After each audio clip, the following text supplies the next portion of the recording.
Di masa pandemi dan juga work from home seperti sekarang ini, kira-kira ada berapa banyak stok makanan di kulkas Anda?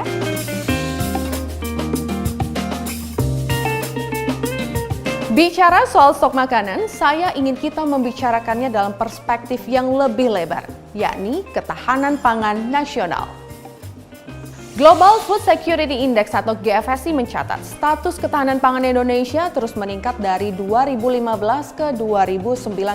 Dari yang sebelumnya kita berada di peringkat 75, kini kita berada di peringkat ke-62 dari total 113 negara. Namun, peningkatan peringkat ini sebetulnya tidak mencerminkan kondisi ketahanan pangan Indonesia secara mandiri karena didapatkan dari peningkatan impor.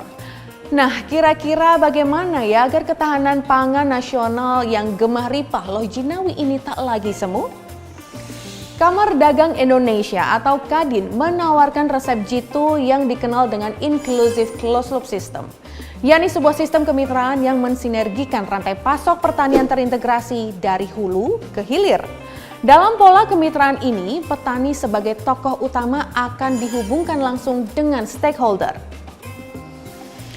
Skemanya begini, pertama, off-taker, baik swasta maupun pemerintah, mereka menyediakan informasi spesifikasi produk yang akan ditanam dan juga sekaligus membeli hasil panen petani dengan harga yang disepakati sesuai kontrak.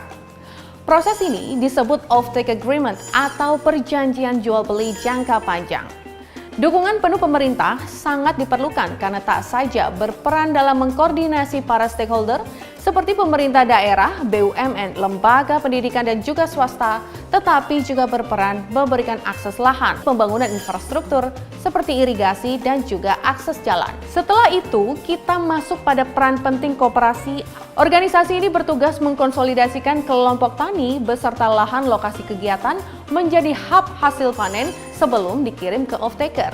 Juga melaksanakan kegiatan budidaya sampai dengan proses panen sesuai dengan Good Agricultural Practices atau SOP. Proses ini diperlukan agar petani menggunakan bibit unggul, pupuk dan juga mekanisasi yang tepat, serta penerapan teknologi budidaya.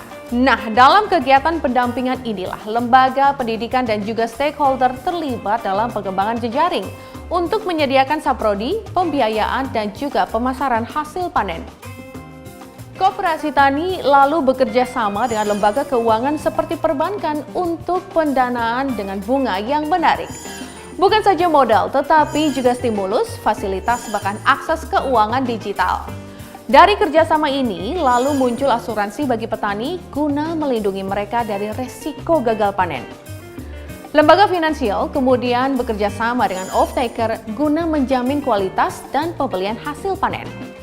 Setelah itu, stakeholder memberikan pendampingan praktik pertanian terbaik pada para petani, seperti pengembangan digital monitoring tools, edukasi dan juga penyuluhan pertanian untuk menggunakan aplikasi digital atau ICT agribisnis untuk layanan advisory. Terakhir, logistik.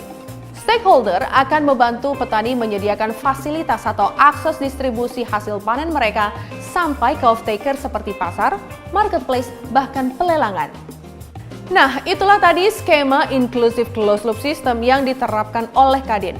Skema ini sebetulnya telah lama berhasil diterapkan di sektor perkebunan sawit. Bahkan yang terbaru, program ini juga diterapkan pada para petani cabai di Kabupaten Garut dengan koordinasi antar stakeholder di bawah koordinasi Kementerian Koordinator Perekonomian. Keseluruhan sistem ini terintegrasi dan menciptakan daya saing berkeadilan. Saya jadi ingat momen di mana Presiden Joko Widodo membuka Jakarta Food Security Summit atau JFSS ketiga pada 2015 silam. Beliau memberikan target pendampingan 1 juta petani kepada Kadin. Dan Anda harus tahu, target pendampingan ini telah tercapai pada awal 2020 dan kini tengah ditingkatkan menjadi 2 juta petani pada 2023. Dengan menjalankan Inclusive Closed Loop System ini, kita turut mendukung upaya berkelanjutan untuk ketahanan pangan dan gizi nasional, serta memenuhi sebagian kebutuhan pangan dunia. Petani, peternak, dan nelayan sejahtera, rakyat pun sehat dan bahagia.